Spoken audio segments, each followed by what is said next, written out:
सवाल number 5 number सवाल है एक्स स्क्वायर बटा ए स्क्वायर प्लस वाई स्क्वायर बटा बी स्क्वायर बराबर एक दीर्घवृत्त है। दीर्घवृत्त मैंने आपके सामने बना दिया।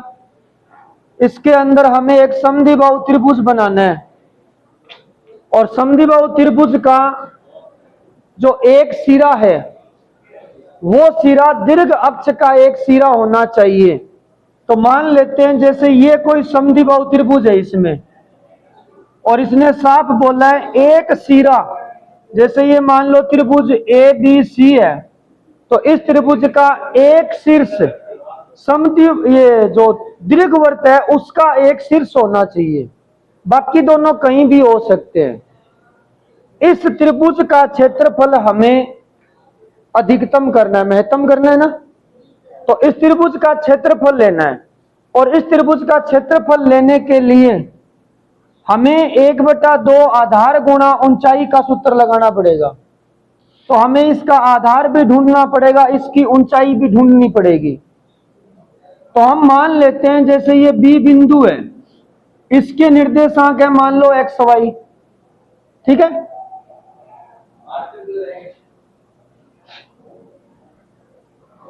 ये दूरी कितनी होती है ए, क्योंकि इसके निर्देशांक क्या होते हैं a0, तो ये दूरी a हो गई। अब ये दूरी कितनी होगी बताओ, इस बिंदु के निर्देशांक है एक्स वाई, तो ये दूरी एक्स अक्ष पे कितनी होगी x होगी, समझ गए आप लोग। और इस बिंदु के निर्देशांक एक्स वाई है तो ये दूरी कितनी होगी y होगी, तो ये दूरी भी कितनी हो जाएगी y। अगर आप नहीं समझे ये एक्स वाई कैसे होती है तो हम एक डायग्राम से समझ सकते हैं। जैसे मान लो इस बिंदु के निर्देशांक है 2 3, इसका मतलब है ये बिंदु एक्स अक्ष पे कितनी दूरी पे है 2 दूरी पर, यहाँ 1 रहा होगा यहाँ 2 होगा, यहाँ पे 1 2 और यहाँ 3 होगा, तभी तो इस बिंदु के निर्देशांक क्या होंगे 2 3। तो अगर x निर्देशांक 2 है तो x अक्ष पे दूरी 2 होगी, अगर y निर्देशांक 3 है तो y अक्ष पे दूरी 3 होगी। तो ऐसा ही मैंने यहां किया है। इस बिंदु के निर्देशांक अगर x y है, हालांकि x यहाँ पे माइनस का होगा पर हमें दूरी से मतलब है, तो ये दूरी कितनी होगी x और ये दूरी कितनी होगी y, उसके मुताबिक देखो। तो ये जो इसकी ऊंचाई है वो हो चुकी है a प्लस एक्स, ऊंचाई कितनी हो चुकी है, और आधार कितना हो चुका है 2y। तो यहां जो त्रिभुज का क्षेत्रफल है वो होगा 1/2, आधार की लंबाई है 2y और ऊंचाई की लंबाई है a प्लस एक्स। यहां पे a अचर राशि है क्योंकि दीर्घवृत्त दिया हुआ था। अब यहाँ पे 2 चर हैं, एक तो y है और एक x है, एक को हटाना पड़ेगा। हटाने के लिए हमारे पास दीर्घवृत्त का समीकरण है। हमें पता है दीर्घवृत्त दिया है तो दीर्घवृत्त को यूज तो करना ही पड़ेगा। ये बिंदु दीर्घवृत्त पे है कि नहीं है। अगर दीर्घवृत्त पे है तो दीर्घवृत्त की समीकरण को संतुष्ट करेगा। तो इसका मतलब एक्स वाई में अगर दीर्घवृत्त में रखूं तो समीकरण ही आएगी। यहां से y का मान निकाल लो, वो हमारा y का मान होगा। तो यहां से y का मान निकालते हैं, एक्स स्क्वायर ए स्क्वायर इधर ले जाओ तो वाई स्क्वायर बटा बी स्क्वायर बराबर क्या हो गया 1 माइनस एक्स स्क्वायर बटा, थोड़ा एलसीएम ले लीजिए, यहां आएगा ए स्क्वायर माइनस इधर चल रहा है वाई स्क्वायर बटा बी स्क्वायर का कर दो गुणा। अब स्क्वायर हटा दो, रूट लगा दो, तो रूट लगाएंगे b और a पर स्क्वायर है तो ये तो बाहर आ जाएगा b बटा a, और रूट में क्या रह जाएगा a स्क्वायर माइनस ये y का मान यहां रख दीजिए। तो a बराबर आ गया b बटा a, रूट के अंदर आएगा a square minus X square और a प्लस, सवाल पूरा x में कन्वर्ट हो गया। थोड़ा सा रिपीट कर देता हूं मैं। सवाल में हमें समद्विबाहु त्रिभुज लेना है, ये इसकी भुजाएं बराबर है, जिसका एक सिरा शीर्ष होना चाहिए ये दीर्घवृत्त वाला, तो ये ले लिया। ये दूरी a है, ये बिंदु एक्स वाई माना गया तो ये दूरी x हो गई, ये दूरी y हो गई। इसके मुताबिक आप ये समद्विबाहु त्रिभुज यहां भी बना सकते हो। ऐसे यहां बनाओगे तो आधार तो वही 2y रहेगा, लेकिन उस वक्त ऊंचाई a माइनस क्या हो जाएगी x। मान लो यहां बनाओगे ऐसे, इस तरीके से यहां बनाओगे तो ये दूरी तो a है और ये x उसमें कट जाएगी, तो ये कितनी हो जाएगी, तो ये a माइनस एक्स भी आ सकता है यहां पे। y का मान यही आएगा root a square minus X square, सवाल पे फर्क नहीं पड़ेगा, a माइनस एक्स लोगे तो भी फर्क नहीं पड़ेगा। अब हमें इसका क्षेत्रफल उच्चतम करना है। उच्चतम करना है तो डबल अवकलन सिंगल अवकलन करना पड़ेगा।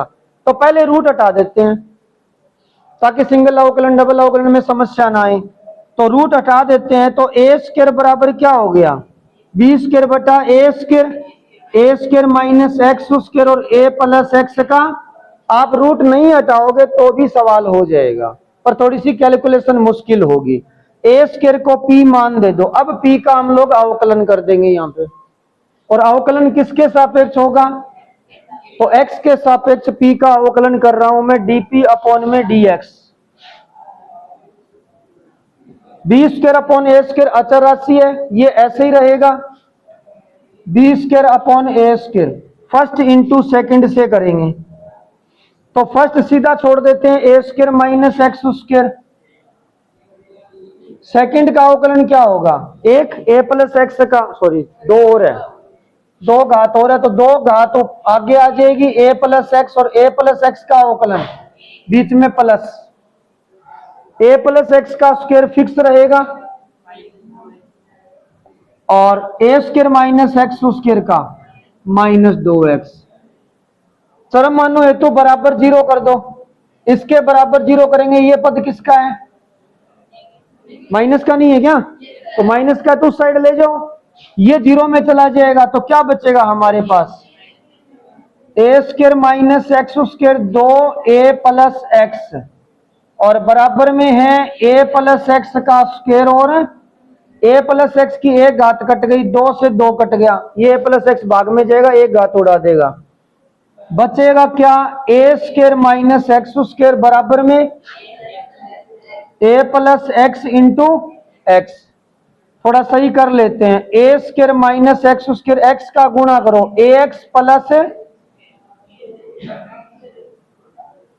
गुणनखंड करना पड़ेगा भी, ऐसे नहीं होगा, इसके गुणनखंड करो, क्या होंगे गुणनखंड, ए प्लस एक्स बराबर में ए प्लस एक्स इंटू एक्स, ए प्लस एक्स गया, ए माइनस एक्स बराबर एक्स, माइनस एक्स इधर ले जाओ, तो ए बराबर 2x, तो x बराबर कितना आ गया, अब उच्चतम है निम्नतम है, उसके लिए तो करना पड़ेगा इसका डबल अवकलन।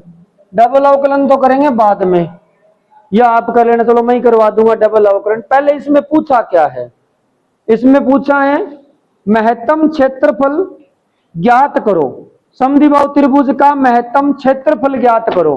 तो क्षेत्रफल तो यही है, ये नहीं है, सॉरी ये वाला है, ये तो हमने वर्ग कर दिया था, क्षेत्रफल ये वाला है, इसमें x का मान लिख दो तो हमारा एरिया आ जाएगा, एरिया आएगा b बटा a root a square minus x की जगह a बटा 2 है, तो क्या आएगा a स्क्वायर बटा 2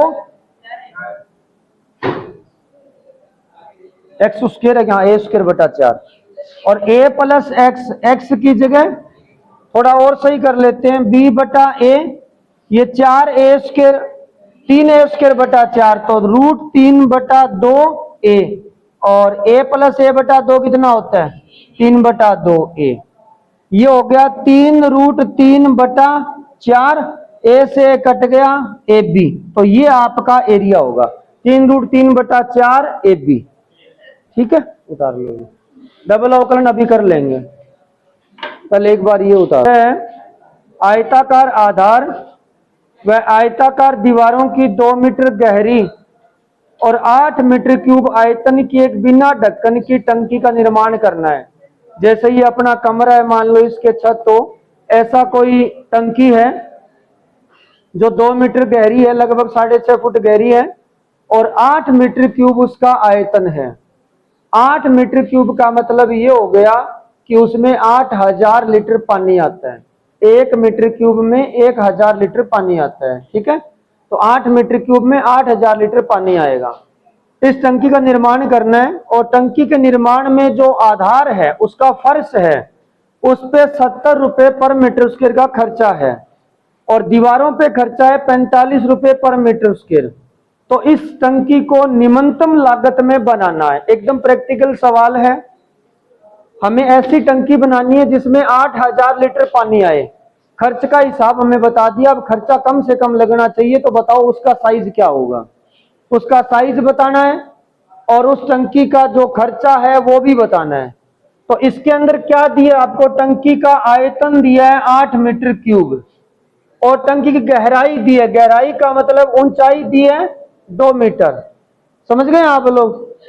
टंकी का वैसे आयतन क्या होता है, टंकी का आयतन होता है लंबाई गुना चौड़ाई गुना ऊंचाई। टंकी का आयतन आपको 8 दिया है, लंबाई चौड़ाई का पता नहीं है लेकिन हाइट 2 दी है, तो यहाँ पे लंबाई गुना चौड़ाई का मान कितना आ गया, 8/2 4 मीटर स्क्वायर आ गया। इतना कुछ तो आपको सवाल में दिया हुआ है। और अब हमें जो टंकी का खर्च है वो न्यूनतम करना है। तो सबसे पहले फर्श बनाते हैं। फर्श बनाने में कौन सी चीज काम आएगी, एक तो उस कमरे की चौड़ाई और एक तो कमरे की लंबाई गुना चौड़ाई का सूत्र लगेगा। तो हम यहाँ पे खर्च बना रहे हैं, पी मान लेते हैं खर्च या सी मान लेना। खर्च हो गया लंबाई गुना चौड़ाई, ये हो गया फर्श। और फर्श का खर्चा है 45 रुपए मीटर स्क्वायर के हिसाब से। 45 है या 70 है, 70 रुपए मीटर स्क्वायर है। तो इसको गुणा कर दो 70 से, ये फर्श बनाने का खर्चा हो गया। क्योंकि पहले फर्श का क्षेत्रफल निकालेंगे लंबाई गुना चौड़ाई से, वो जितना भी आए 4 आए 8 आए उसको 70 से गुणा कर देंगे, टोटल खर्च हो गया। प्लस में अब दीवारें बनानी है, तो दीवारें 4 होती हैं, चारों का क्षेत्रफल अगर याद रखना चाहो तो सीधा याद रखना 2 गुना ऊंचाई लंबाई प्लस चौड़ाई होता है, या अगर याद नहीं रहता है तो निकाल लो।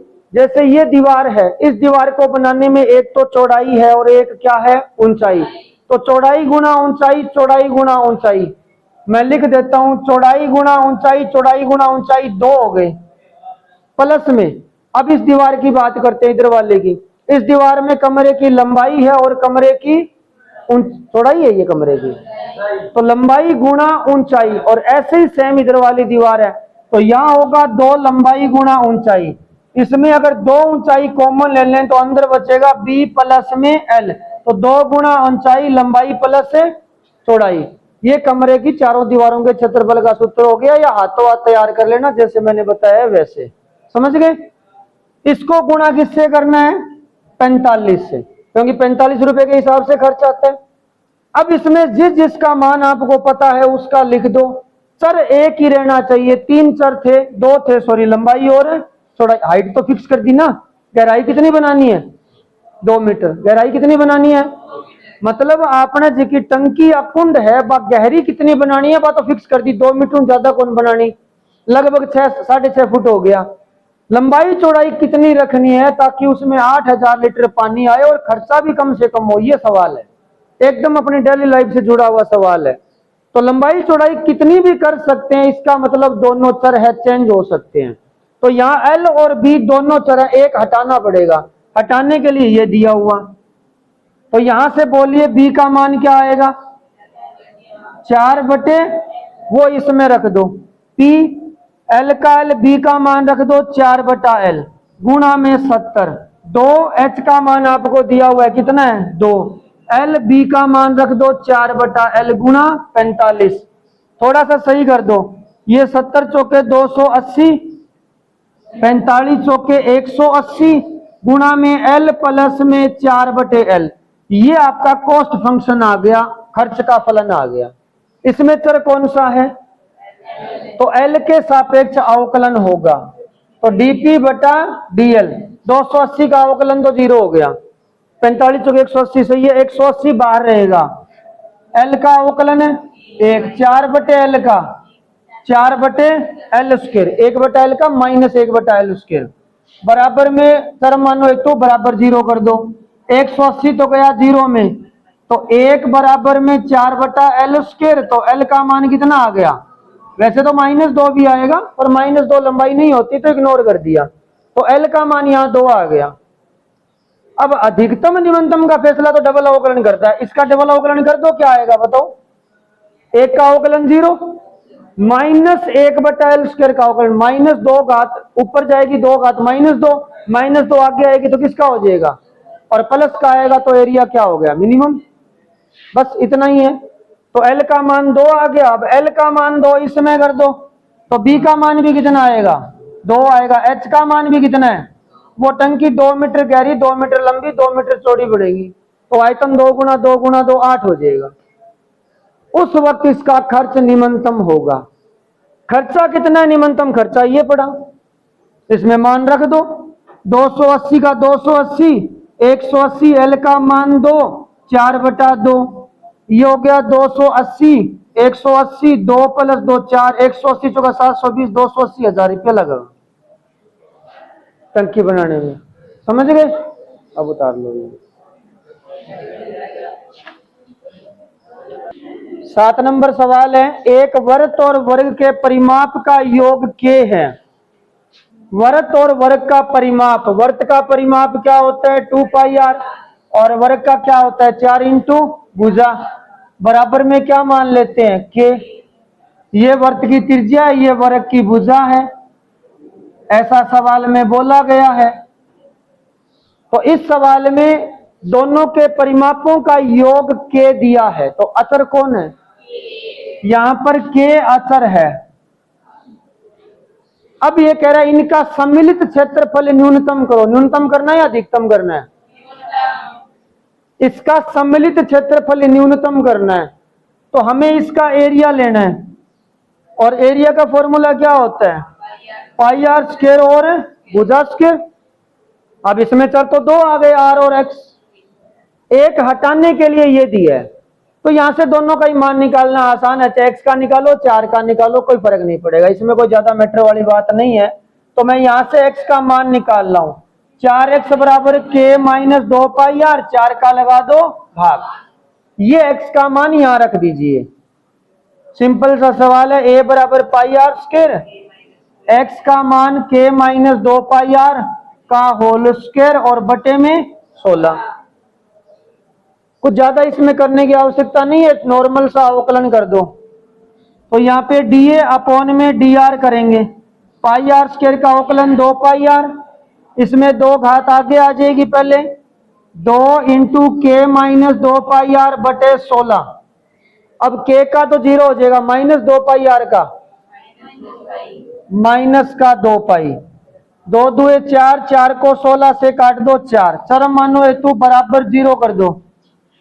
इधर पड़ा है 2πr, ये वाला पद माइनस में उस साइड ले जाओ, तो बराबर में बनेगा k - 2πr गुणा में पाई बटे में 4 का क्रॉस मल्टीप्लाई करो, 4 × 2 = 8πr, k पाई - 2π²।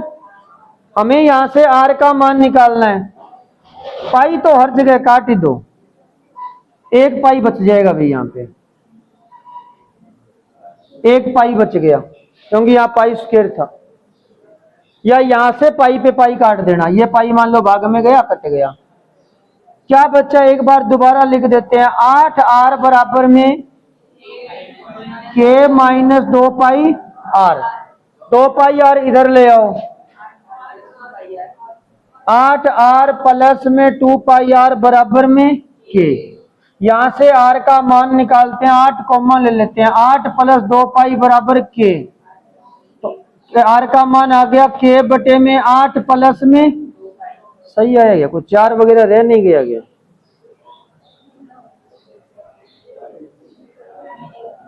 चलो सही है। तो ये r का मान आ गया। अब एक काम करते हैं, वर्ग की भुजा और निकालते हैं। वर्ग की भुजा निकालने का फॉर्मूला ये पड़ा, वर्ग की भुजा निकालते हैं, x बराबर में k - 2πr, r का मान क्या है, एक काम कर लो ना, k का मान ही रख दो इसमें, हमसे पूछा क्या लास्ट में, वो तो देखा ही नहीं। वर्ग की भुजा वर्त की त्रिज्या की दुगुनी है, तो भुजा और त्रिज्या में संबंध पूछा है, ये रहा भुजा और त्रिज्या में संबंध, इसमें k फालतू है, k हटा दो, तो x बराबर k का मान रखो, यहां से कितना है k का मान, ये रहा k का मान है ये वाला ये लिख दो 8r प्लस में के का मान रख दिया -2πr और बटे में +2πr -2πr कट गया 4 का r में भाग कितना आ गया।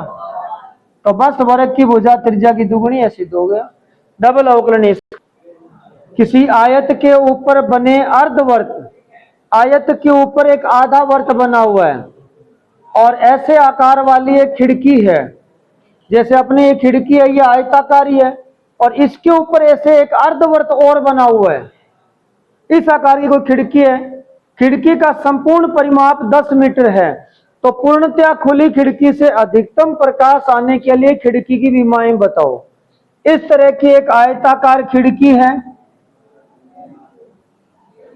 और खिड़की के ऊपर एक आधा वर्त बना हुआ है ऐसे, और इस पूरी खिड़की का परिमाप 10 मीटर है। परिमाप का मतलब है अगर यहां से काउंट करें ए से बी तरफ, बी से सी की तरफ, सी से डी की तरफ, डी से फिर वर्ताकार पथ पे होते हुए, ऐसे ये खिड़की है और इससे अधिकतम प्रकाश को निकालना है। अधिकतम प्रकाश तब निकलेगा जब इसका एरिया अधिकतम होगा। आयतन तो इसका निकलता नहीं है क्योंकि आकृति आयत और अर्धवर्त है।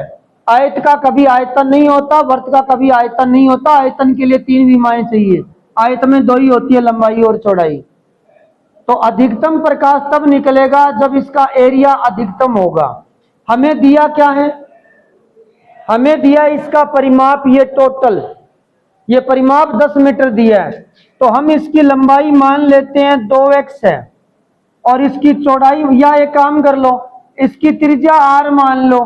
ये त्रिज्या r मानेंगे तो आयत की लंबाई कितनी होगी 2r।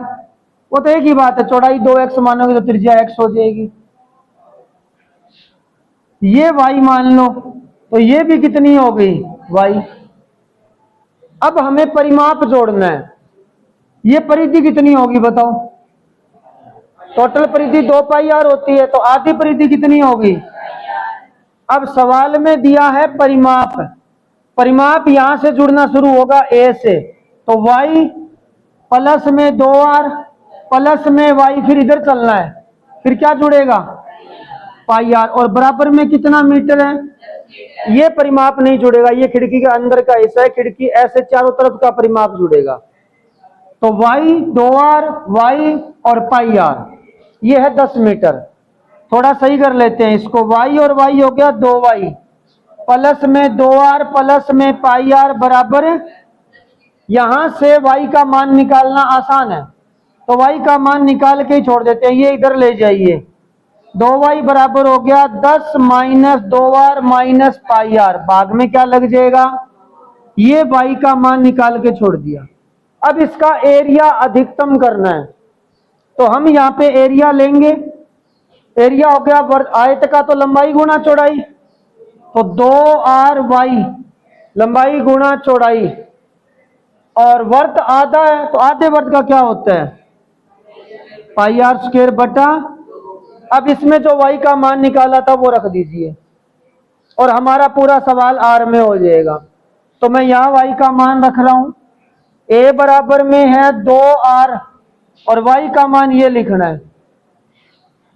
चलो 2 का भाग लगा के लिख देता हूं, 10 में 2 का भाग 5 माइनस में r, 5 माइनस r और माइनस πr बटे 2, ये मान हो गया 2ry का, प्लस में πr² बटा 2।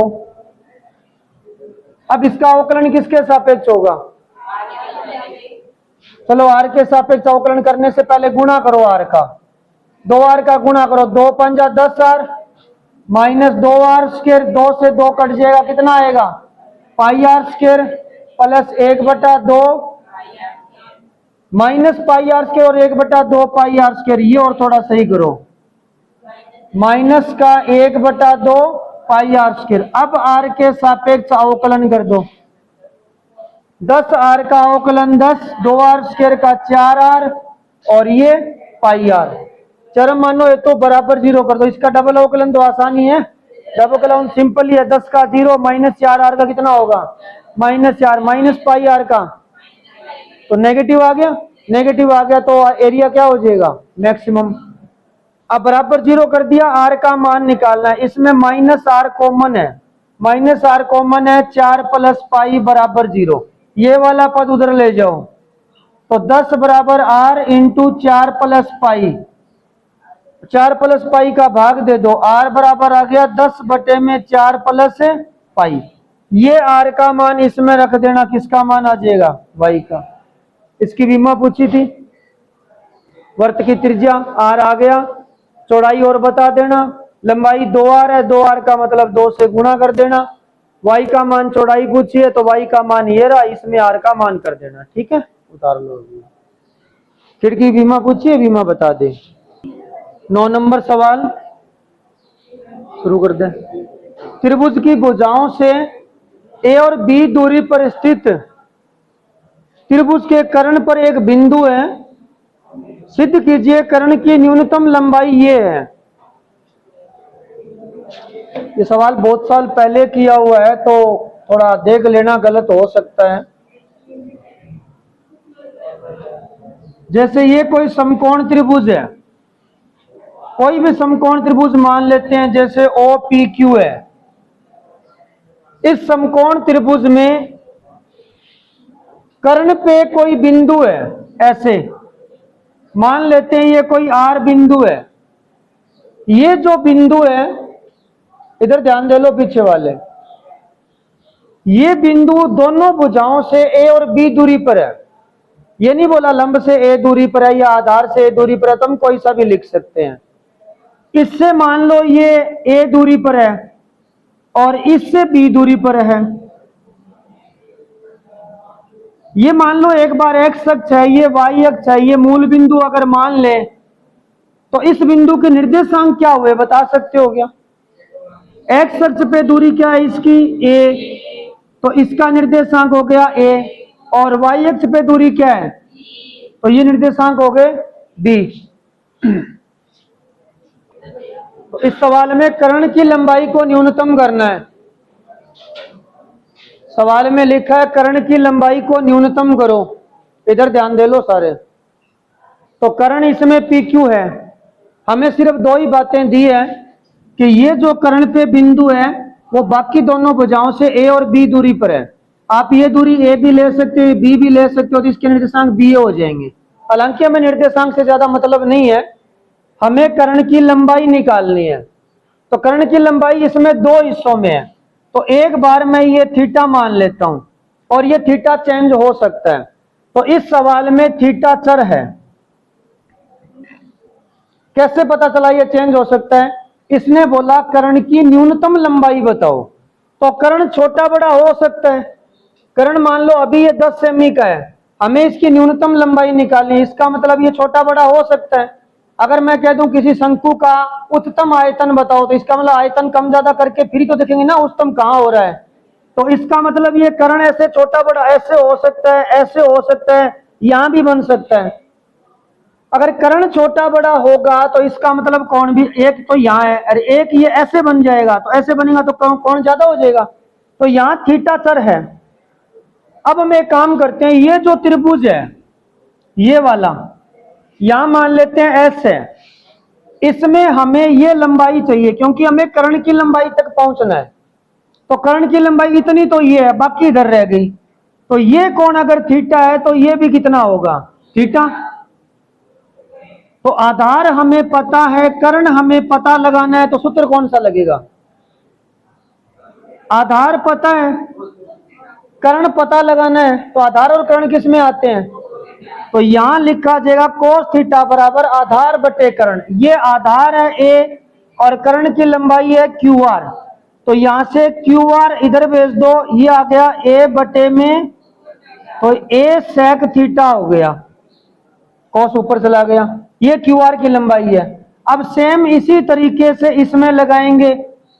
अब की बार हमें लंब पता है, आधार तो ये है, 2 कोण बने हुए आधार, लंब पता है, कर्ण पता लगाना है, सूत्र साइन का। तो यहां सूत्र लगेगा साइन थीटा बराबर लंब बटे कर्ण। लंब है B और कर्ण का मान है PR, PR इधर भेज दो साइन थीटा भाग में, तो पी आर बराबर क्या आ गया, बी कोसेक थीटा। ये सवाल बहुत ज्यादा टफ होने वाला है, ध्यान से समझ लेना। हमें तो कर्ण की लंबाई चाहिए ना, तो कर्ण की लंबाई मान लेते हैं पी क्यू है या एल है, जो भी आप लिखना चाहो आपकी मर्जी है। कर्ण की लंबाई Q R plus P Q हो गई, Q R plus P Q, और दोनों का मान हम निकाल चुके हैं। क्यू आर का मान है A sec theta,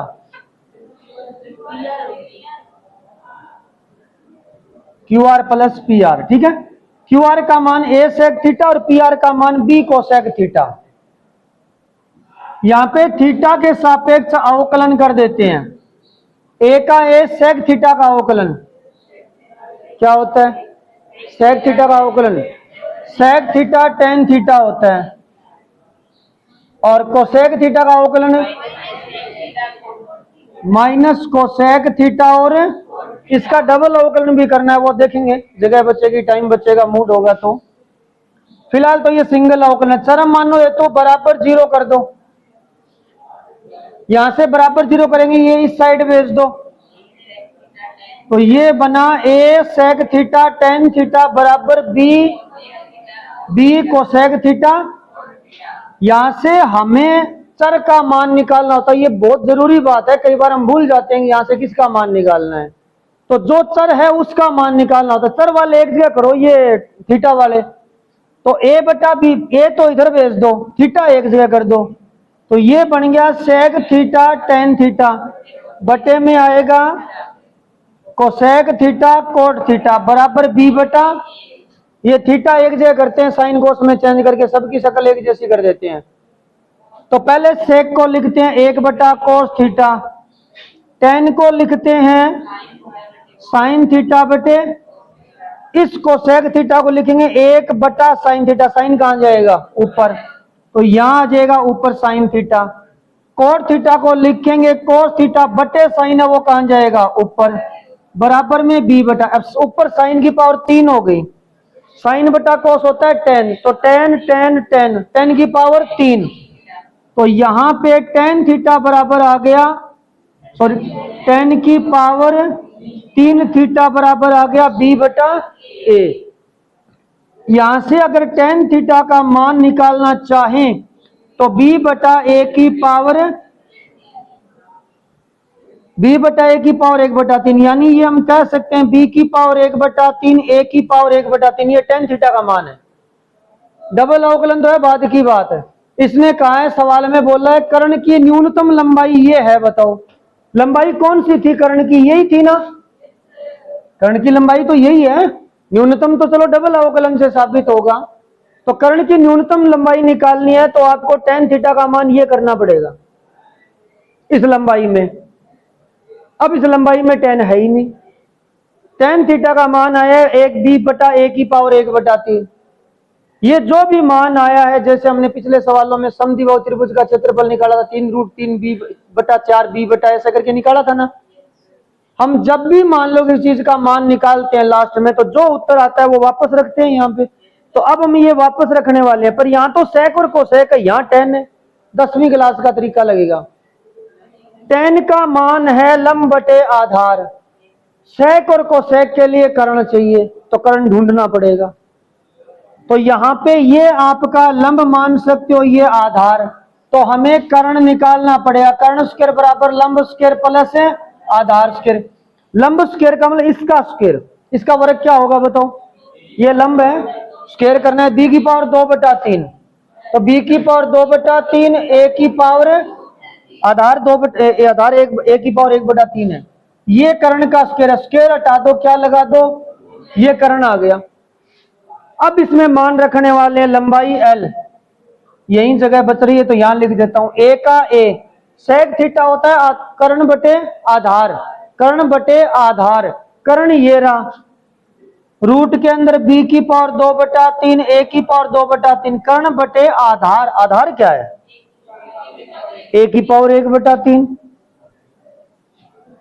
plus B cosec क्या होता है कर्ण बटा लंब, कर्ण यही है जो हमने अभी अभी निकाला है, रूट वाला लिख देना, बटे लंब क्या है बी की पावर 1/3।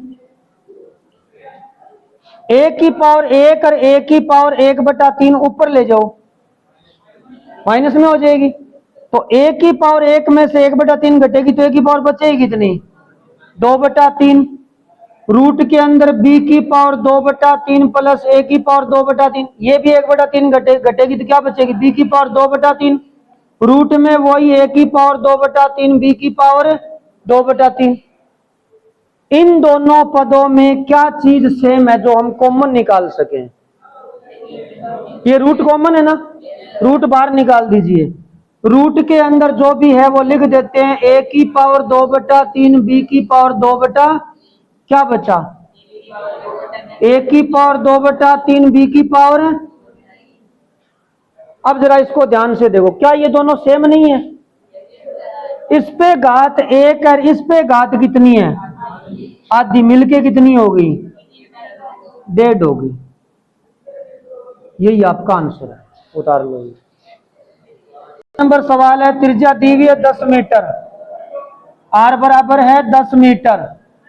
आगे लिखा है बेलनाकार टंकी में 314 मीटर क्यूब पर आवर किस चीज का मान है, ये डीवी बटा आयतन में परिवर्तन है ना, आयतन में परिवर्तन है, 314 मीटर क्यूब पर आवर की दर से गेहूं भरा जाता है। भरे गए गेहूं की गहराई की वृद्धि दर बताओ। तो आयतन में परिवर्तन दिया तो बस आयतन में सूत्र लगा दो v का। ये टंकी किस प्रकार की है, तो v का सूत्र क्या होता है, pi r square h, t के सापेक्ष अवकलन कर दो, डीवी बटा dt pi r square. R का मान कितना दिया है, आर का मान पहले 10 रखो, v बराबर पाई, आर का मान 10 का स्क्वायर, h का h। अब अवकलन करो, ये 100 पाई है, h का अवकलन क्या हो गया, dh बटा dt, dv dt का मान कितना है 314 बराबर 100 पाई और dh dt, बस ये 100 पाई इधर आ जाएगा तो आपका आंसर आ गया। ठीक है, इतना ही करना है बस। ये सबसे इंपॉर्टेंट सवाल है 11 नंबर। 11 नंबर सवाल है एफ एक्स बराबर में कोस स्क्वायर एक्स, पहले भी ऐसे सवाल आए हैं, और प्लस में है साइन एक्स।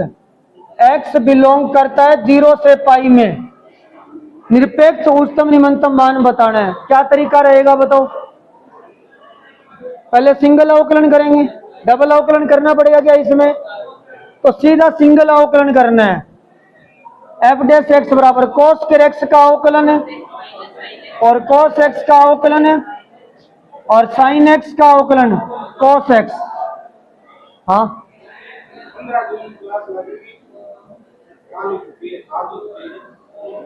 अब सुनो, चरम मानो हेतु बराबर 0 करेंगे। इन दोनों में कॉमन क्या है, बचेगा क्या, कोस एक्स की जगह 1 माइनस में 2 साइन एक्स बराबर 0। एक बार इसके बराबर 0 करो, कोस एक्स बराबर 0, 1 माइनस 2 साइन एक्स बराबर 0। यहां से साइन एक्स का मान क्या आया, 1/2। कोस एक्स बराबर 0 कब होता है, जब एक्स का मान क्या हो, और यहां से एक्स का मान क्या आया, पाई/6। तो 90, 30, 0, पाई चारों रखने हैं। एक बार दोबारा देख लो, पहले इसका सीधा अवकलन, कोस में 2 घात का 2 कोस एक्स का माइनस साइन एक्स का कोस एक्स। यहां मैंने कोस एक्स कॉमन लिया, ये पद बहुत इंपॉर्टेंट है। यहां कोस एक्स कॉमन लोगे, बचेगा -2 साइन एक्स और प्लस का 1। इसके बराबर 0 कर दिया, इसके बराबर 0 कर दिया। यहां से कोस एक्स का मान 0, यहां से साइन एक्स का मान 1/2। तो एक्स का मान 90 और 30 2 आ गए। 0 और 180 सवाल में है क्योंकि बंद ब्रैकेट है, बंद अंतराल है। ये चारों मान फलन में रखने हैं, डबल अवकलन करना नहीं है क्योंकि निरपेक्ष उच्चतम निम्नतम का सवाल है। पहले 0, cos 0 का मान 1, साइन 0 का मान 0, 1 आ गया। 0 के बाद रखो 30, f पाई/6। cos 30 का मान कितना होता है, cos 30 का मान होता है √3/2, ऊपर स्क्वायर है। साइन 30 का मान होता है 1/2, ये भी आ गया 1, 3/4 प्लस में 1/2, ये हो गया 5/4। अब रखना है आपको इसमें 90, कोस 90 का मान 0, साइन 90 का मान 1। अब रखना है पाई, कोस पाई का मान -1 होता है तो ऊपर स्क्वायर है +1, बस साइन पाई का 0। तो अधिकतम कितना है 5/4 और न्यूनतम कितना है 1। ऐसे करना है, उतार लो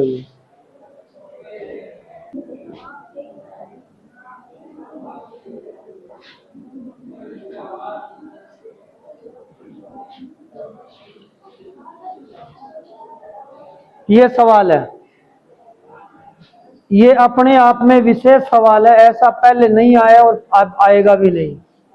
ये अपने आप में ऐसा सवाल है।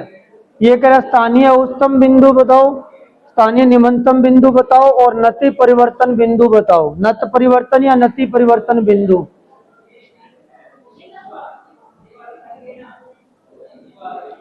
स्थानीय उच्चतम निम्नतम का कैसे पता चलता है? स्थानीय उच्चतम निम्नतम का कैसे पता चलता है? सिंगल अवकलन करके बराबर 0 करेंगे। तो यहाँ पे पहले सिंगल अवकलन करते हैं। सिंगल अवकलन करेंगे तो f डैश x बराबर फर्स्ट इंटू सेकंड से होगा। तो x - 2 की पावर 4 फिक्स, 3 घात आगे x + 1 का स्क्वायर प्लस, अब की बार x + 1 की पावर 3 फिक्स कर देते हैं और 4 घात आगे x - 2 की पावर।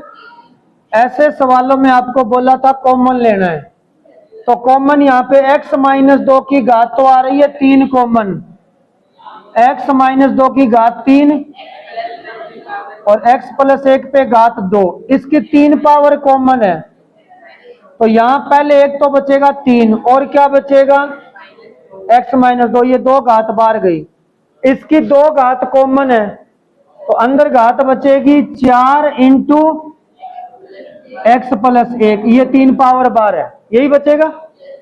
थोड़ा और सही कर लेते हैं, x - 2 की पावर 3, x + 1 पे पावर 2 और ये 3x और 4x है, 7x माइनस का 6 प्लस का 4 माइनस का 2।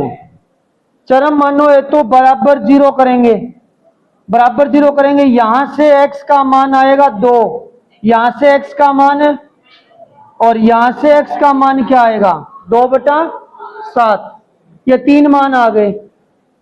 अब हमें स्थानीय उच्चतम निम्नतम बताना है, ये बराबर 0 चरम मानो हेतु किया था। स्थानीय उच्चतम निम्नतम बताएंगे तो इसका डबल अवकलन करना पड़ेगा और इसका डबल अवकलन करने के बाद में ये तीनों मान हमें रखने होंगे उसके अंदर। तो ये काम तो बहुत लंबा चौड़ा हो जाएगा क्योंकि इसका डबल अवकलन भी बहुत बड़ा होगा, आप चाहो तो कर लेना। एक और तरीका भी है उच्चतम निम्नतम पता लगाने का, वो तरीका क्या है सुनो। उच्चतम निम्नतम में पहली बार मैं संख्या रेखा यूज कर रहा हूं, हालांकि ये काम वर्तमान राशमान में करते हैं। तो सबसे पहले मान है इसमें -1, उसके बाद मान है 2/7 और उसके बाद मान क्या है, आप ये चेक करो -1 से पहले ये फलन वर्तमान है या राशमान है। सवाल किस चीज का है पता है, किस चीज का है? उच्चतम निम्नतम का। मैं क्या पूछ रहा हूं आपको, तो उच्चतम निम्नतम वर्तमान राशमान से भी होता है। कैसे होता है इसके लिए मैंने पहले ही बोला था, यह सवाल अपने आप में स्पेशल है। तो -1 से पहले वर्तमान है या राशमान है, कैसे चेक होता है? -1 से छोटा मान होता है, जैसे -3, ये इस अवकलन में रख के देख लो, f डैश x में प्लस का आता है कि माइनस का आता है? -3 करते हैं, -3 -2 -5, यहां तक आएगा नेगेटिव, माइनस ये तो होल स्क्वायर है, होल स्क्वायर है तो प्लस आएगा, ये नेगेटिव, टोटल क्या हो गया, यहां आएगा प्लस। -1 से 2/7 के बीच में 0 होता है, 0 करोगे क्या आएगा नेगेटिव, यहां 0 करोगे पॉजिटिव, यहां 0 करोगे तो क्या आएगा, ये फिर से नेगेटिव, नेगेटिव क्या आ गया पॉजिटिव। ऐसा होता है, इसीलिए तो बता रहा हूं ना मैं कि ये सवाल विशेष है। 2/7 से 2 के बीच में 2/7 पॉइंटों में कितना होता है, 0.3 होता है लगभग, तो बीच में 1 आ जाएगा, 1 रख दो इसमें, 1 माइनस 2 माइनस, ये प्लस, और 1 7 1 रखना है, 7 2 में से 5 प्लस का, ये क्या आएगा नेगेटिव। 2 के बाद क्या आएगा, 2 के बाद जैसे 5 होता है, 5 माइनस 2 3 प्लस का, 5 प्लस 1 6 प्लस का, 7 5 35 में प्लस का, टोटल किसका आएगा। अब देखो क्या होता है इसमें, प्लस से प्लस रहता है, यानी यहां भी बढ़ता हुआ था और यहां भी बढ़ता हुआ है। तो क्या यहां, एक बात बताओ, कोई ग्राफ ऐसे बढ़ रहा है, वर्तमान है, और अचानक से मान लो यहां इस बिंदु की सीध में मान लो ये 2/7 है, 2/7 से पहले बढ़ रहा था, 2/7 के बाद घटने लग गया, इसका मतलब 2/7 पे वो क्या होगा, उच्चतम होगा। और अगर ऐसे आ जाए,